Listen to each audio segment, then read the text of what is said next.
नमस्कार बंधुगण आमे आज वृषभ राशि वार्षिक भविष्यत विषय जानिबा केमिति 2026 टी तांकर काटिबो आउ एहा सहित जदि आपण नूतन कोनोसी जान किनिबा को चाहुछन्ते तेबे आपणको वृष राशि अनुसार शुभ रंग और शुभ बार कोन जानंतु ता सहित आपणकर पारिवारिक स्थिति कैरियर विवाह स्वास्थ्य लव शिक्षा एमिति विषय जानतु केमिति रहिबो आपणकर 2026 टी।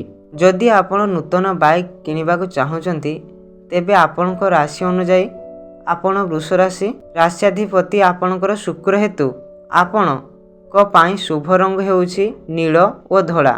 एहा व्यतीत जदि आपण माने हळदी रंग किंबा सबुज रंगर किनिबे ताहा मध्ये भी शुभ हबो। एहा परे आपणको घातबार शनिवार रहुछि तेणु एही दिन गाड़ी किनिबे नाही कि कोनोसी नूतन बाइक की पूजा करिवे नाही। शनिवार को छाड़ी अन्य बार मानकर गाड़ी किनि परिबे।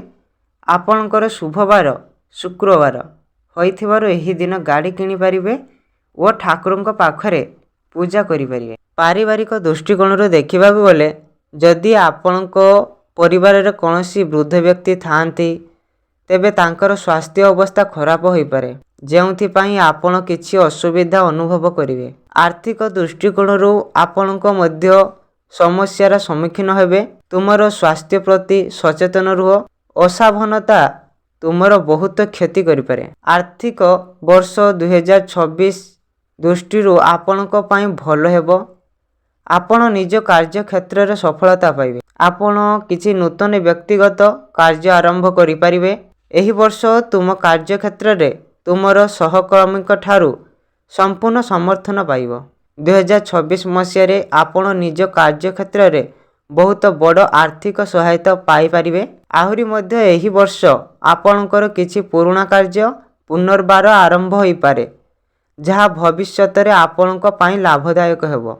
एही वर्ष मध्य भागरे किछि आर्थिक समस्या होई पारे तथापि वर्षर शेष भागरे आपण समस्यारू मुक्ति पाई परिबे एवं सफलता हासिल करि परिबे। वृत्ति व कैरियर दृष्टि देखिबा गले 2026 टी आपणको पाई भलो हेबाकु जाउछि। परीक्षा पाई आसुथिबा छात्र छात्री माने चलित वर्ष सफलता हासिल करिवे।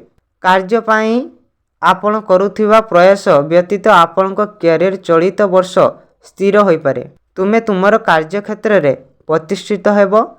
जो माने चेष्टा करिसंती सेमाने मध्य सफलता पाइबे। एही वर्ष परीक्षा किंबा कोनोसी जदि एग्जाम थाए सेथि प्रति होछि ध्यान दियंतु एवं ता प्रति कष्ट करंतु। जो माने चेष्टा करूछंती वृषभ राशि रे सेमाने सफल हेबे। एही वर्ष परीक्षा पाई आसुथिबा लोक माने सफलता पाइबे।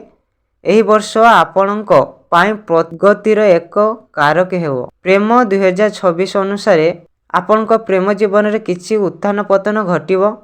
वर्ष आरंभ रे आपणको साथीଙ୍କ सहित मतभेद होई पारे जेउथि पई तुम दुहिंक मध्य रे टेंशन परिस्थिति सृष्टि हेबो। आपणको साथी को गुरुत्व एवं समय दियंतु जहा द्वारा भलो हेबो। सेमानकर कथा को अणदेखा करंतु नाही नचेत आपणको संपर्क रे मतभेद होई पारे। वर्षर मध्य भाग रे तुमरो साथीଙ୍କ सहित तुम भलो समय पाइबो। अदरकारी जिनिस ऊपर तुमरो साथी सहित युद्ध कर नाही। एहा परे व्यवसाय क्षेत्र रे देखिबा गले कोनोसी बड़ डील किंबा आर्थिक कारोबार करिबा समय रे काहाको अंध भाव रे विश्वास करिबा रे बंचंतु काहेकि ना आपणकर साथी माने धोखा दे पारंती। व्यवसाय क्षेत्र रे देखिबा गले कोनोसी बड़ डील किंबा आर्थिक कारोबार करिबा समय रे काहाको अंध भाव रे विश्वास करंतु नाही। आपणको बुझिबाकू हबो तेनु याको भाबी चिंती निश्चित करंतु। ए वर्ष 2026 टी एही समय रे आपणको सावधानता सहित प्रत्येक कार्य करिबाकू पड़िबो। मने रखिबा उचित जे आपणकर आत्मविश्वास हेउछि आपणकर समस्त समस्यार चाबिकाठी। भूल रे मध्य कोनोसी काम रे शीघ्र जानतु नाही। स्वास्थ्य संपर्क रे होउछि भलो रहिबो तथापि जगी छकी चलंतु। पारस्परिक खुशी सहयोग बजाई रखंतु। कोनोसी बंधु सहित जदि संपरी भाबरे आपणकर 2026 टी उत्थान पतन रहिबो। कोनोसी खराब होबनी जदि जगी छकी रहबो। प्रतिकार जदि करिबाकू चाहुछ तेबे होउछि प्रत्येक मंगलवार दिन भगवान ହନୁମାନଙ୍କର ସିନ୍ଦୁର ବସ୍ତ୍ର ଅର୍ପଣ କରନ୍ତୁ ଏବଂ ଆପଣଙ୍କର ଦୈନନ୍ଦିନ ପ୍ରାର୍ଥନା କରନ୍ତୁ।